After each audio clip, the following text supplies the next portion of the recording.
Yourself you speak of, or someone you know? Someone. Close to you? Yes. We would be honored if you would join us.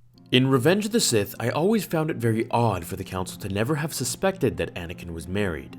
There were so many different clues throughout the prequel trilogy, it seems more likely that they simply turned a blind eye due to him being the chosen one. Now, there were many ways to do this fanfiction, however, I truly believe it would go the way I've written, with some of your help and suggestions from the Facebook page. However, I have also written a second version which follows a different path, a darker path. You can decide if you want me to make that one at the end of this video. Let's begin. If the Council were to finally find out and recognize Anakin's marriage to Padme, it would happen after this scene where Yoda listens to Anakin's fears of losing someone close to him. Who would be close to Anakin now that his mother was long dead? Obviously besides Obi-Wan, and who else but the girl he had an obvious public crush on since the age of 9, and the only girl he's been subjected to by the Order to go on distant missions with, together. Yoda would ask Anakin, is it Padme that he speaks of? Anakin would look down as Yoda scratched his chin, his alien fingers clenched as his face saddened with disappointment. He knew Anakin and Padme were together for quite some time. It was obvious. He could feel the life force inside of her stomach every time she passed. He was the most wise Jedi Master of them all, for a reason. Yoda would hold a council meeting, bringing together all Jedi Masters to discuss the events. Revealing the news, the council would be filled with voices and whispers among one another as Anakin stood in the middle, as if he were on trial. Well, technically, he was. Mace Windu spoke up. Anakin, you were much too old to have ever began your training. It was only upon the wishes of Qui-Gon Jinn that you were even allowed to be here. I vote that Skywalker be expelled from the Academy and removed from the Order, indefinitely. The council again lit up with whispers and voices, some agreeing, some disagreeing. Yoda silenced them as his mouth opened, requesting Obi-Wan's thoughts on the matter. Kenobi would raise the point that to love someone is the Jedi way, to love all things that are good and to promote the will of the Force as Qui-Gon believed. Ki-Adi-Mundi had a family of his own and he was accepted on the council as a master, so why couldn't Anakin? The children of the Chosen One must be trained at the temple, the Order depends on it. Yoda, once again scratching his chin, was in deep thought.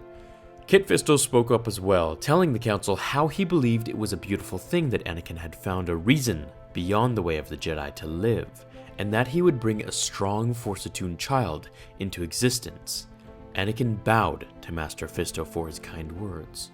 Aayla Secura said she was in favor of the news as well, so did Ki-Adi-Mundi, of course, and Plo Koon. Mace Windu broke the voices, asking Anakin why he carried so much fear with him. The whole council could feel it. Yoda announced Anakin's premonitions of Padme's death, where the entire council would gasp. They knew what this may lead Anakin to do. Fear leads to the dark side. Yoda thought and thought inside his head. He knew the Jedi way needed to adjust, to grow, to adapt, just as Count Dooku and Qui-Gon saw.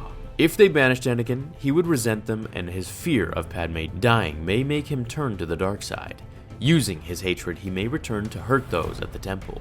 However, if they let him stay, and Padme ended up dying, they would do their best to console him and help him get over it. He knew what his decision was, announcing that Anakin stay in the Jedi Order with open arms. They would do their best to help him with his premonitions and fears. Yoda felt it was the right time to spend daily private meditation sessions with him, taking him to the restricted section and showing him the holocrons of the Sith, helping him find anything he could on avoiding death. Anakin would feel extremely happy, as if all of his troubles were lifted off of his shoulders. His bond with the Jedi Masters except Mace Windu would increase, and his daily meditation sessions with Yoda were definitely helping. Understanding that some premonitions are merely fears cast into projections that could lead him down an alternate path. So they are not always correct. It is the Jedi that decides the outcome of his life, not their thoughts and fears. Padme would give a healthy birth to Luke and Leia with Anakin by her side. They would be immediately enrolled into the temple. Palpatine's plans would backfire as everything relied on Anakin's turn to the dark side. He would continue to rise to power in politics. However, it was the supposed betrayal of the Jedi that helped Palpatine become the Emperor. So now he didn't have the same leverage. Bail Organa would be promoted instead, and the galaxy would take an entirely different approach to the future, focusing on peace and limiting war. Palpatine was ultimately enraged. Everything he worked towards amounted to Anakin's turn and the execution of Order 66. He needed to get an apprentice and fulfill the rule of two. But who? Would Darth Maul join him again even though he killed his brother Savage? He would leave Coruscant in the hopes of finding his old apprentice. Anakin and Padme would raise their children in the temple with the help of the Masters, reaching his full potential, growing stronger, with all at the Academy. They would spend their days filled with peace and love, a new understanding for the Jedi way, until one day, two Sith Lords would return to exact their revenge.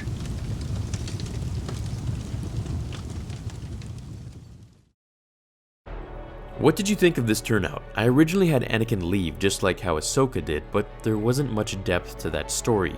He would essentially have just become a family man. If the Council let Anakin stay, they would have literally bypassed all violence that was coming their way. But it would have led to a very climactic fight if Sidious and Maul did end up returning. I'm going to finish the last fanfiction that I did, which I promised a graphic novel giveaway to the winner. Now while I do that, let me know if you'd like this to take a different turn, or to complete it in a part 2. Or maybe you feel it's good as it is. Either way, comment your thoughts down below, and I'll see you all in the next episode of Star Wars Theory. Thanks for watching, everyone. Until we meet again, remember, The Force will be with you, always.